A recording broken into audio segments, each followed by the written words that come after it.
ساری دنیا میں ایک واحد ہے کوچہ احمد،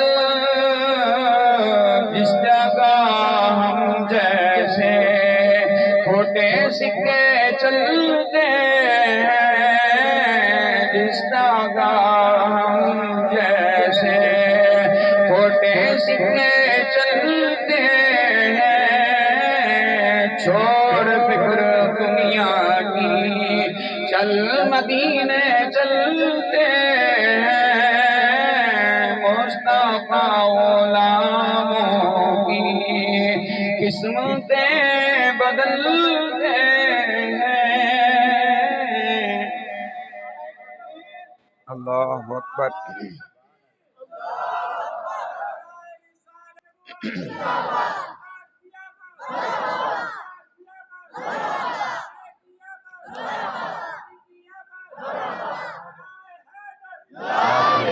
ماشاءاللہ سیالی صاحب، اللہ تعالیٰ آپ کے جذبے کو سلام ہو جائے گا، ٹائم پورا ہو جائے گا، آپ توجہ کے ساتھ بیٹھیں، آپ کا ایمان تازہ ہو جائے گا۔ اگر دل ٹھنڈا ہو رہا ہے تو پیچھے والے بھی کہہ دو نا سبحان اللہ۔ ماشاءاللہ۔ صبح کا اجالا ہوا، مکہ کی سرزمین سے پیدل چلتا چلتا حتیٰ کہ مدینہ پاک پہنچ گیا۔ کتنا خوش نصیب ہے، محبوب نے اپنے عشق کی وجہ سے کھینچ لیا، محبوب کے در میں پہنچ گیا۔ صحابہ نے دیکھا کہ اجنبی چہرہ ہے، کہنے لگا کیا نام ہے، کہاں سے آیا ہے، کیا قبیلہ ہے، کہاں سے آیا ہے؟ اتنے میں میرے کریم لجپال نبی علیہ السلام تشریف لے آئے، اور آپ علیہ السلام نے ارشاد فرمایا میرے غلاموں اس کو پریشان نہ کرو، میرا عاشق محسوس ہوتا ہے۔ آپ علیہ السلام نے پوچھا بتا کیا نام ہے؟ کہنے لگا یا رسول اللہ میری ماں نے میرا نام تو عبدالعزا رکھا ہے اور بت کے نام سے رکھا ہے عبدالعزا۔ آپ نے فرمایا میں محمد عربی تیرا نام عبداللہ رکھتا ہوں ذوالبجادین، دو اور معروف رکھا دو چادریں والا، ذوالبجادین، بجاد کہتے ہیں چادروں کو، موٹی چادروں کو۔ میرے آقا کریم علیہ السلام نے ارشاد فرمایا تو میرے اصحاب صفہ کے اندر شامل ہو جا، میرے طالب علموں کے اندر شامل ہو جا۔ اور میرے آقا کریم علیہ السلام نے خود بخود آپ نے قرآن پڑھانا شروع فرما دیا، اور ایسا قاری بنا، خوبصورت قاری بنا، اور آپ صبح کے ٹائم بلند آواز سے تلاوت کرتے تھے۔ عمر فاروق آیا، کہنے لگا اے عبداللہ آواز کم رکھا کر۔ میرے آقا کریم علیہ السلام نے سنا، ارشاد فرمایا اے فاروق اعظم میرے غلام عبداللہ کو تکلیف نہ دو، یا اللہ اس کے رسول کے لیے بڑی بڑی تکلیفیں جھیل کر آیا ہے،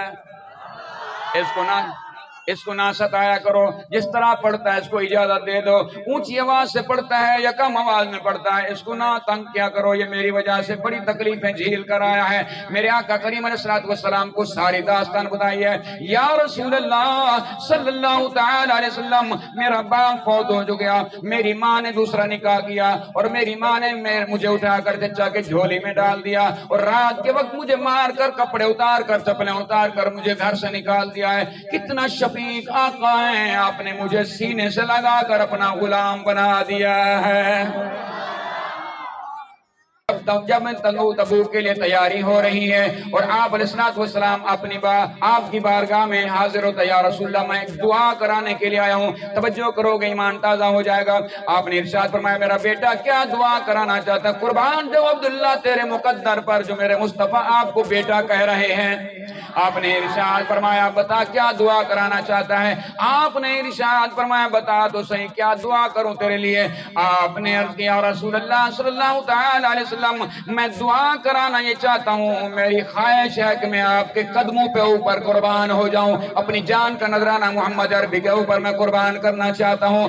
آپ نے ارشاد فرمایا جاؤ اپنی تلوار سے وہاں کیکر کے درخت سے ایک کھال اتار کر لے آؤ، کیکر کے درخت سے اپنی تلوار سے کھال اتار کر لے آئے، آپ نے کپڑے میں باندھ کر بازوں پہ باندھا اور اللہ کے حضور دعا مانگی میرا اللہ عبداللہ کا خون میں کافروں کی تلوار پر حرام کرتا ہوں۔ چیخ نکل گئی، رونے لگ گیا، یا رسول اللہ میں نے دعا اور کرائی ہے، آپ نے دعا اور فرما دی ہے۔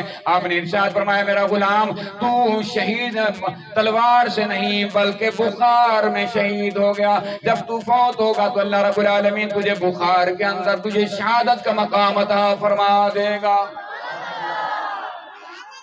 صحابہ کرام فرماتے ہیں کہ آپ کا جذبہ عشق اتنا تھا قیامت تک جو آدمی بیمار ہو کر مرے گا عبداللہ کی وجہ سے اللہ رب العالمین اس بیمار کو بھی شہادت کا مقام عطا فرما دے گا۔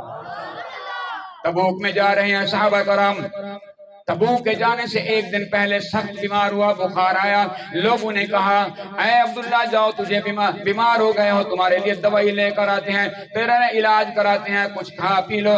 آپ نے ارشاد فرمایا جن کو پتا کہ میں بخار سے دنیا چھوڑ کر چلا جاؤں گا، اللہ رب العالمین کے حبیب نے اعلان فرمایا اے عبداللہ تجھے شہادت کا مقام نصیب ہو جائے گا۔ تو لوگوں کو کہہ رہا ہے ڈھونڈتے دوائیاں میرے یار رہن دے، آقا دے بیمارانو بیمار رہن دے۔ آپ بھی مل کے پڑھو، ڈھونڈتے دوائیاں میرے یار رہن دے، آقا دے بیمارانو بیمار رہن دے۔ میرے آقا کریم علیہ السلام کی بارگاہ اقدس میں پہنچ گئے۔